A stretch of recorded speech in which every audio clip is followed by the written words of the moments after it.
रोहन के घर में चोरी हो जाती है। रोहन तुरंत डिटेक्टिव जे को फोन करके वहीं बुला लेता है। डिटेक्टिव जे रोहन से सामान के बारे में पूछता है तो रोहन बताता है घर में माँ के सोने के कंगन, बाली और कुछ गहने थे सर, सुबह ही वो चोरी हो गए। तुम्हारे यहाँ कौन कौन काम करता है? रोहन उसे अपने नौकरों के बारे में बताता है जो उस समय वहीं मौजूद थे। डिटेक्टिव जे उन सभी से एक एक करके बात करता है तो पहला नौकर कहता है, फ्रिज में रखी सारी फल खत्म हो गई थी, इसलिए मैं फल लेने सुबह बाजार गया था। चोरी किसने की मुझे नहीं पता सर। दूसरा नौकर बोला, मैं तो आम का जूस निकाल रहा था। शेर को हर सुबह आम का जूस चाहिए होता है ना, इसलिए चोरी किसने की मुझे नहीं पता सर, मैं बेगुनाह हूँ। तीसरा नौकर बोला, मैं तो फलों के बगीचों में पानी डाल रहा था, मेरे को नहीं पता किसने चोरी की और कब की, मैं बेकसूर हूँ सर। डिटेक्टिव जे तीनों की बातें सुनकर कुछ समझ नहीं पा रहा था। पहला नौकर कह रहा है कि घर के सारे फल खत्म हो गए थे तो वो बाजार से फल लेने गया था। वहीं जब फल खत्म हो गए थे तो दूसरा वाला नौकर जूस कैसे बना रहा था। और तीसरे वाले की बात भी गौर करने लायक है, जब घर में ही फलों का बगीचा है तो भला कोई बाजार क्यों जाएगा। इसलिए ये गुत्थी को सुलझाने के लिए डिटेक्टिव जे घर के पीछे वाले फलों के बगीचे में गया।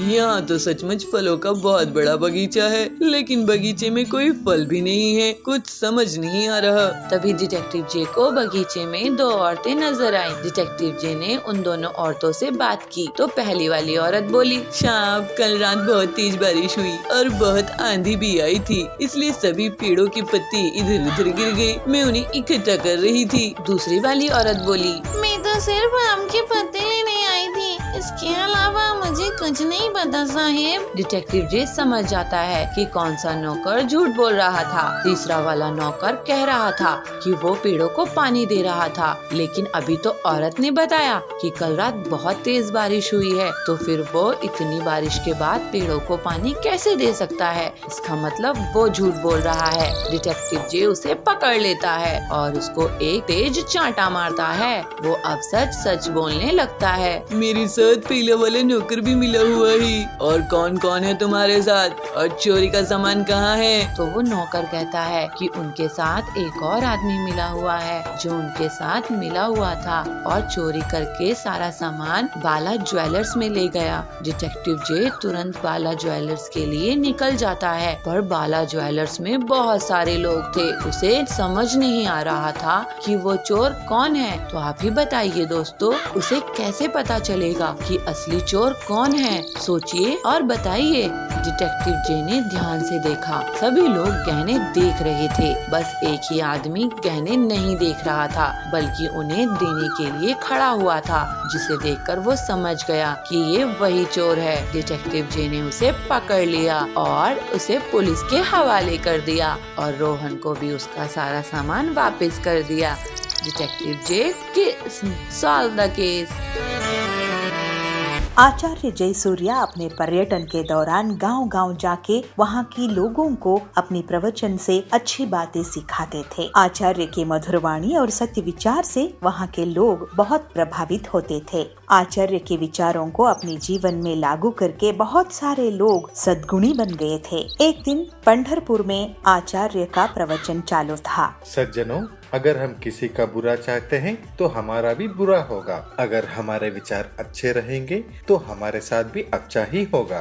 कितना सीधा साधा है यह विचार। आचार्य की प्रवचन चालू था तो तभी वहाँ पे एक आदमी आके पहुँच जाता है और आचार्य की पैर पे साष्टांग नमस्कार करते हुए यह कहता है, आचार्य जी मुझे बचा लीजिए, मैं तो आपकी शरण में आ गया हूँ। अरे मैं कौन होता हूँ तुम्हें बचाने वाला? हम सब की रक्षा तो परमेश्वर करता है। आचार्य जी आप ऐसा मत कहिए, हमने देखा है आपकी वाणी से बहुत सारे लोग अपनी जिंदगी संवार चुके हैं, सब आपकी नाम की जपमाला जपते हैं। अच्छा बंधु, आपका समस्या क्या है बताओ। मैं एक डकैत हूँ। तभी सभा में बैठे सारे लोग एक दूसरे के कानों में खुसर पुसर करने शुरू कर देते हैं। अरे मैंने तो सोचा ही नहीं था कि ये डाकू है। अरे मैं सोच रहा था मेरी अंगूठी कहाँ गई, इसी ने चुराया होगा। अरे ये डकायत अगर हमारे गांव में आ गया तो किसी की खैर नहीं। लोगों की खुसर पुसर सुनते ही वह डकायत बोलता है, अरे मैंने जिंदगी बहुत देख ली है आचार्य जी, मुझे कुछ अच्छा नहीं लग रहा है। मैंने लोगों को लूट कर जमाया हुआ धन मुझे रात को नींद नहीं करने दे रहा है।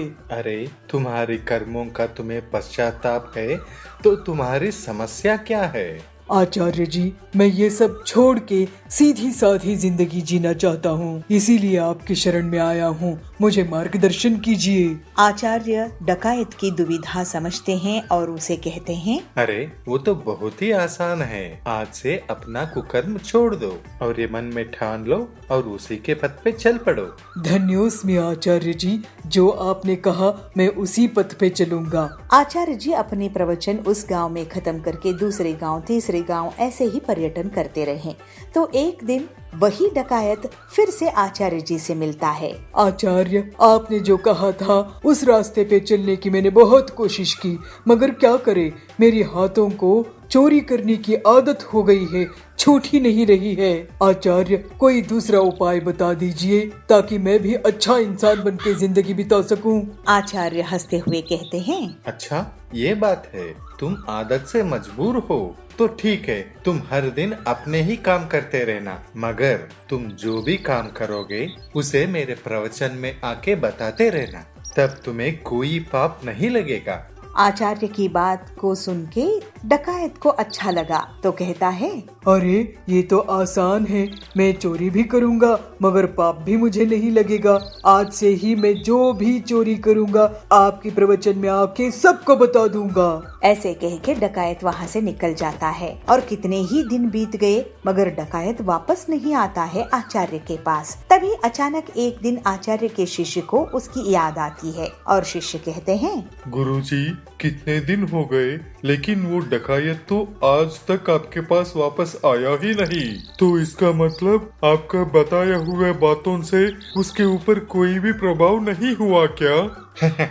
ऐसा नहीं है मेरा शिष्य, उस पर प्रभाव हुआ है तभी उसी ने वापस नहीं आया। मेरा कहना है उसने चोरी करना छोड़ दिया होगा, इसीलिए उसने यहाँ नहीं आया है, वरना वो कभी का आ जाता। मगर गुरुजी, ये कैसे हो सकता है? उस डकायत को अपने चोरी करना छोड़ने की लालच थी। चोरी करना बहुत ही आसान है शिष्य, लेकिन उसे सबके सामने ऐलान करना, अपने आप को उससे प्रायश्चित करना बहुत ही कठिन होता है और यह बात उसे समझ में आ गया है और अच्छे काम करने की बातें मेरे पास आके बताने की वजह भी नहीं है और इसीलिए मुझे तो विश्वास है वो डाकू सुधर गया होगा। ऐसे कह के आचार्य अपने शिष्य को विवरण देते हैं और एक दिन आचार्य की प्रवचन चल रही थी तो उसी गांव में रहने वाला वह डकायत आचार्य को मिलने आया और आचार्य से कह रहा है, आचार्य, आपकी वाणी ने मेरे जीवन की पथ ही बदल दी। मैं अब जिंदगी से बहुत खुश हूँ। उस दिन से आज तक मैंने एक भी चोरी नहीं की।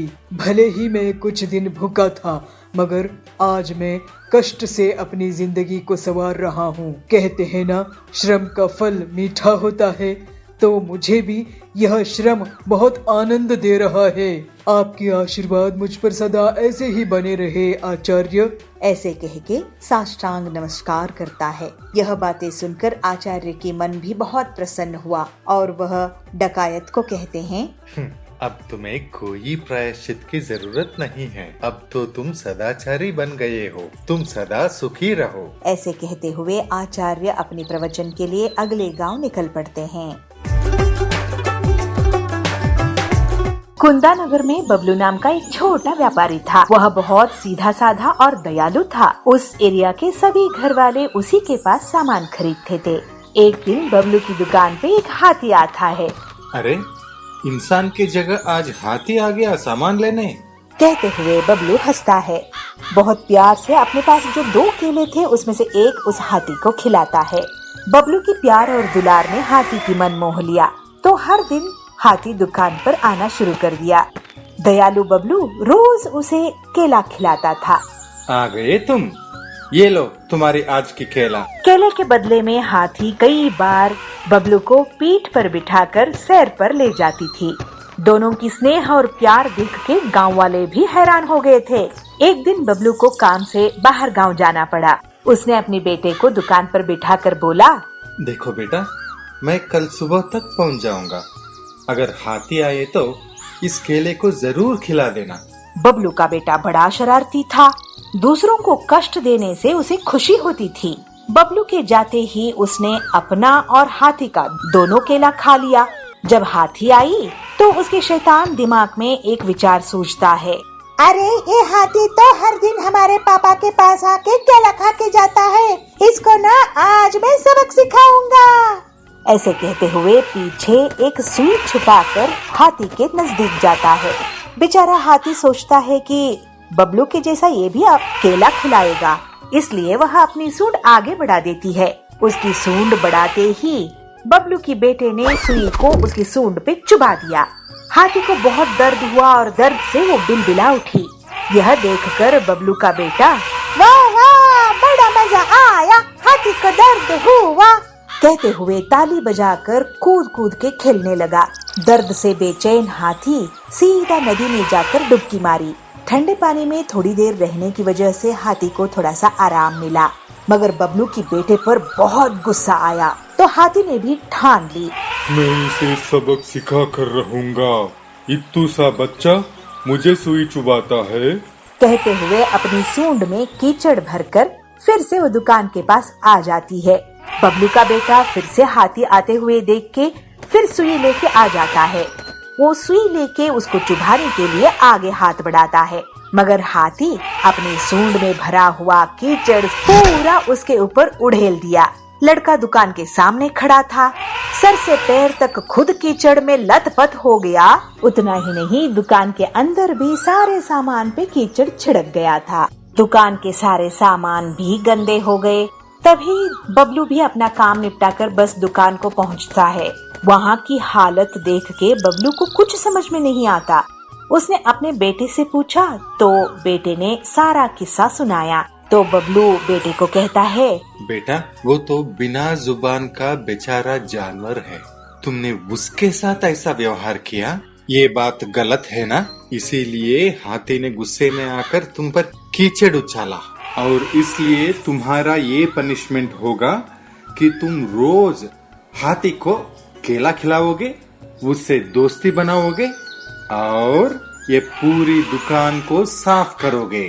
पहले पहले तो बबलू का बेटा उदास हुआ, मगर फिर उसके पिताजी ने उसे समझाया, अगर हम दूसरों की बुराई करेंगे तो भगवान हमारे साथ भी बुरा करता है, इसीलिए स्नेह और प्यार से रहना चाहिए। यह बात बबलू की बेटे को अच्छी लगी और वह बहुत प्यार से हाथी के साथ दोस्ती बनाया और उसे केला खिलाया और गाना गाते खुशी खुशी पूरी दुकान साफ कर दिया।